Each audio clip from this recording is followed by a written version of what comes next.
Lots of you have been asking for exercises that you can do between classes. So this is specifically prenatal exercises, and I'm going to teach these today at a level that anyone can do.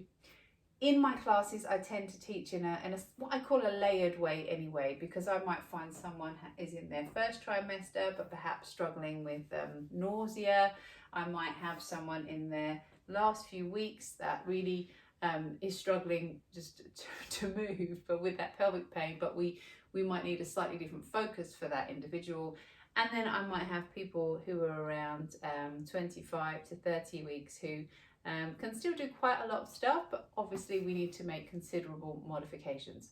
So this class it's more like 4 short exercises that you can do between sessions, some of my favorites, to help you with all of those little niggles that go along with pregnancy, but to also help you to be mindful of your body and of your breath and of your growing baby. Let's start on your hands and knees. And as you come onto your hands and knees now, just feel your chest is between your thumbs. Now I'm going to have my knees at around hips width apart. You may want yours just a little bit wider if that feels more comfortable. And then we're going to feel, if you imagine now you've got a blanket around your baby, and you are going to tighten that blanket and you're going to draw in and up so you feel that connection through your tummy. Now we're going to start by just lifting one hand up and away from the mat and come back down. And I like to describe this, imagine you're a little bear and you are just shaking either sand or snow off your paws. Breathe in, exhale, lift up.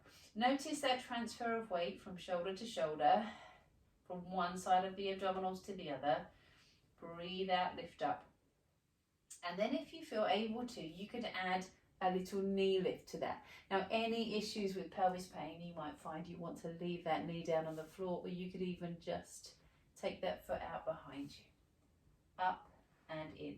I sometimes get my ladies with pelvis pain to do this with a piece of paper underneath their toe, so they can just slide it away and you don't feel so much discomfort through the pelvis. But our main focus here is keeping really stable through their hips and pelvis. So we don't want to be flinging those legs out. And also noticing, are your hips wanting to shift from side to side? Or can you just lift and stay stable? So nice and simple, breathing in, feel that breath comes into your sides. On your out breath, lift that opposite hand to knee and lower and lift and lower. Now when I say 4 exercises, there's also transitions between those, so I like a little bit of flow. So we're going to bring your arm up to the side, let this arm come all the way up and over, so you get a lovely side bend here. Lift that waist up. Now for some of you, you might find lifting head and shoulders, lifting your legs, sorry, is going to be too tricky at the moment, so let's just leave it here. And can you notice I'm focusing on that side bend, then back down to your hands and knees, up to the other side, bring your arm up and over, and breathe in here, lifting those ribs up and back down, and then back onto your hands and knees. And again, just come onto your forearms here, and we're going to take a little wiggle through the hips and through the pelvis.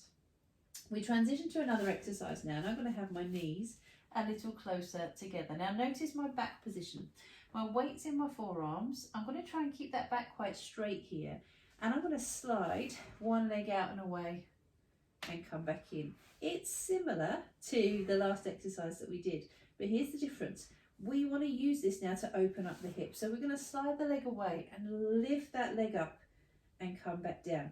As you're doing this, remember to just pull in through the tummy. So again, imagine you're tightening a blanket around your trunk. Breathe out, come out, and our focus is to really open up the hip. So we're going to slide the leg away, not just to there, but try and lift it up, because we're trying to feel that you can really open here, open up through the front of the hips. Now, if that feels too challenging on your forearms, you could also do this as this, where you just bring your knee in, open that hip up, and you might find maybe in that last trimester of pregnancy, that's going to be a little easier for you to achieve. But what I want you to focus on is that you're open through the hip and you feel that connection through your bottom, because we're very kind of rounded, the tail comes under, so we're really trying to think about ways to open up through the front of the body. So that's my second exercise. Now third, we're going to come down onto your side. I like sideline work during pregnancy. It's just really nice to achieve. I want you to feel, to start off with, again, thinking of transitions, you're going to lift the waist, lower it down, lift that waist. So we feel that we've got that agility still through the waist. What this is going to do is going to rock baby gently up and down. We lift the side, we lower, we lift the side. Now can you let that leg come out and away? And again, issues with the pelvis, you could pop that foot back on the floor, have a piece of paper under the foot. But if you're able to, here's what I want you to feel. Send the hip away, lengthen through the side, lengthen through the waist, pull those ribs in, bring your hands to the back of your head here. So we gently press your head into your hands. And then we're going to lift the leg and lower. So this is essentially a core exercise. We're thinking about your trunk working. So we want to pull those ribs in. We're going to come on up and lower. Now the other thing though to bear in mind, we will end up, for all sorts of reasons, those hips tend to rotate outwards during pregnancy. So we're there. So I want you to feel as you're doing this that you almost have your toe turned in a little more than you think you need to. So we're pressing, if you can see that, we're pressing your heel up and your toe down, and we'll lift and lower and lift and lower. And then from here, bring your knees in and just come into a twist.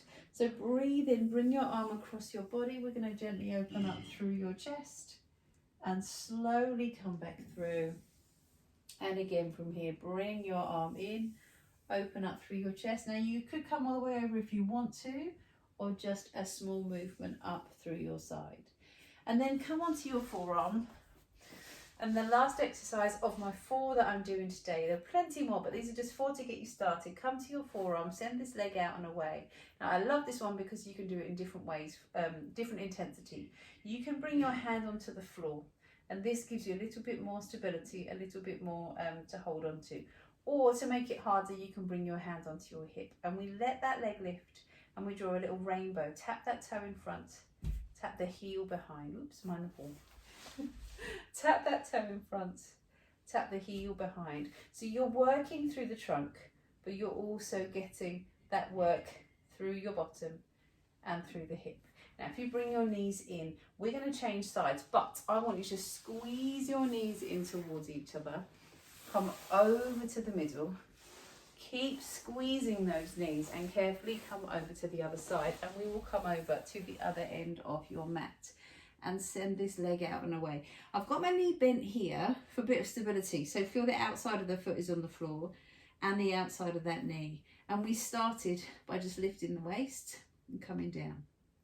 We'll lift up and lower. Up, pull those ribs in, send that leg out and away. We're going to bring your hand to the back of your head. Now lift and lower. And if you remember on the other side, I suggested have the toe down to the floor and the heel lifted up and lower, up and lower. Breathe out, come up, come back down. And we're thinking about lengthening that leg all the time, lengthening the top side of the body rather than shortening, and then come back down. From here, should we have that little side lift? We come up onto your forearm, we lift that waist. We're going to bring your hand to the back of your head just to get that side bend up and lower. And then as we transition now to the next exercise, either that hand down onto the floor or bring your hands onto your hips, still lifting the waist, lift the leg, tap the toe, tap the heel, tap the toe, tap the heel, breathe out forwards, inhale back, breathe out forwards, inhale back, and then we'll come back down and back into that twist. Your hand forwards, breathe in. We're going to start to open up through your chest. Slowly come back through the other way. Breathe in, open up through your chest. Slowly through the other way, and then from here let's come back onto your hands and knees. Squeeze your knees together, and then let your knees come wide, your toes together, and let's ease in and come down.